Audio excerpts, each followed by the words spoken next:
If you want to feel younger, live longer, and finally build a consistent cardio routine, but don't know where to start, you're in the right place. The next few minutes, I'm going to walk you through how to set cardio goals that actually stick and how to work up to those goals without getting burned out, injured, or giving up. Hi, I'm Dr. Jess. I'm a physical therapist, and I've been obsessed with longevity for the past 20 years. I love helping people live longer quality years. So stick with me because by the end, you're going to know how to set that cardio plan into a simple weekly routine. And you can start today, no matter your fitness level. So before we talk about how to set goals for cardio, first we need to know why is it so important and why would we spend time every single week doing this? Well, the research shows that regular participation in cardiovascular exercise helps to improve heart health, brain function, mood, and sleep. And so, what does this really equate to? Well, in my everyday life, I'm going to be able to have better energy levels. I'm going to be able to stay more focused with whatever it is I'm doing during the day. I'm just going to be happier about doing all of that. So, why wouldn't I want to feel like that? So, now what's the magic number of minutes per week for cardiovascular exercise to get all of those benefits? Well, places like the American Heart Association and other places that have done research really have said about 150 minutes per week is what we want to target. Now, do I have to start with 150 minutes per week? No, right? More is better than none. So I'm going to break down how do I actually get this number to be realistic in my life every single week. All right. So when I make that first goal, what I want to do is I want to think about I need to gain confidence in this first. So let's start with 10 minutes, 2 to 3 times a week. And that 10 minutes is going to be intentional cardiovascular exercise. So that's anything where your heart rate gets elevated for 10 minutes. Walking, running, swimming, biking, high intensity interval training. It doesn't matter as long as you enjoy it. The key is like really try and find something that you enjoy. Then once you've mastered that, meaning that 10 minutes is easy peasy, you're consistently doing it 2 to 3 days a week, then you're going to get into that routine goal. So we want to get that number up to 20 to 30 minutes. And we really want to make sure that we're building that routine so it becomes a part of your everyday week. And then finally, that third goal is the longevity goal. This is where in that 150 minutes per week. So that's 30 minutes, 5 days a week of truly intentional cardiovascular activity. Now, when I start to implement this plan, that actually takes strategy as well. So first, what I like to do is I like to write it down. So that way I actually know what am I going to be doing? And thinking about, well, when am I going to do this? So the when matters. If you're the type of person that needs to wake up before everybody else in your house gets up to give yourself that 30 minutes or 10 minutes, whatever it might be, that might be your best time. For me, that's it.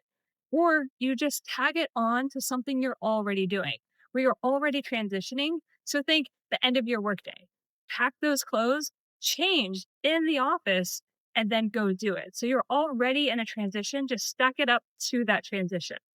Now, you also want to think about what are my barriers? What's going to get in my way? Well, I know when I wake up early and I'm still a little bit tired, and I think I have to go like get my clothes, that's a barrier. I find to be annoying. So what I do is I set those clothes out the night before. So I know all I have to do is get up and it's already there ready for it. Other keys that are super helpful for implementing these goals is think accountability. So it's so much harder for us to hold ourselves accountable than if somebody helped us.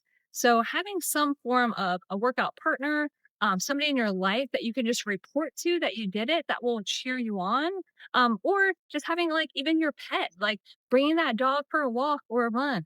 It doesn't matter. Like a kiddo that likes to ride their bike that joins you. Anything that helps hold you accountable is going to be super helpful because the real answer is we're way more likely to do things for somebody else than we are for ourselves. And so knowing that, just own it, be true to yourself, and find something to hold you accountable. It can also be writing it down in a journal. It could be, let's think, social media. You might be posting about this journey that you're on and know that like you're going to want to post that you did it. Or if you didn't, use it as a learning opportunity to identify why didn't you and share that learning opportunity with other people in your life. Another way to keep yourself just encouraged is to track your progress because oftentimes we forget. If you think back a month ago, What you struggled with a month ago is going to be different than what you're struggling with now. The point is, you're still struggling. So you feel like you're stuck in the struggle mode. But the real answer is we're not growing if we're not struggling. So if you're not constantly pushing yourself to be a little bit uncomfortable, then you're going to plateau. So we forget that the struggle is just a different struggle and it's a better struggle than where you were. So you can do this. Typically what I like is just like a journal. It could be just a piece of paper that you staple where at the end of the night you just write down like what did I accomplish today? It could be just like 20-minute walk. And then how did you feel? It was easy. It was hard. Humidity was there. I didn't breathe well. I breathed great. My form felt great. Who knows? But just write a little note. And then if you do this and you make a habit of doing this at the end of every night, you're going to flip back and realize, oh, wow, I used to struggle with all of this. Now that's like easy peasy. And so you're going to realize, like, I'm actually crushing this. And finally, in order to stay really focused and energized, it's actually a good idea to set up a reward system. So when you accomplish whatever goal that you've set, have something that you've already thought about in advance that you want, and then have that as the reward.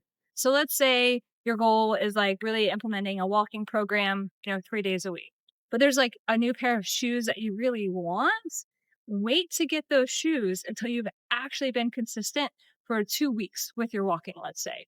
Or it might be like a new pair of shorts, or think that whatever the reward is needs to directly support the activity that you're doing. So it's all working in on itself and that it's not working against the goal that you're trying to make, which is like an example is maybe you don't want to go eat like a huge ice cream dinner after doing this because then you're going to feel kind of gross and heavy. And you're like, well, I rewarded myself with something that actually makes my goal harder.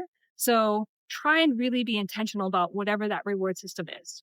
So just remember, the best cardio goals are the ones that you enjoy and the ones that you're willing to repeat. So that's the real answer. So remember, you want to track that progress. If you want help on this, click on the link in the description. I've got a free PDF that can keep you organized with what's the goal and how do I track everything. And it just kind of helps with like staying nice and consistent.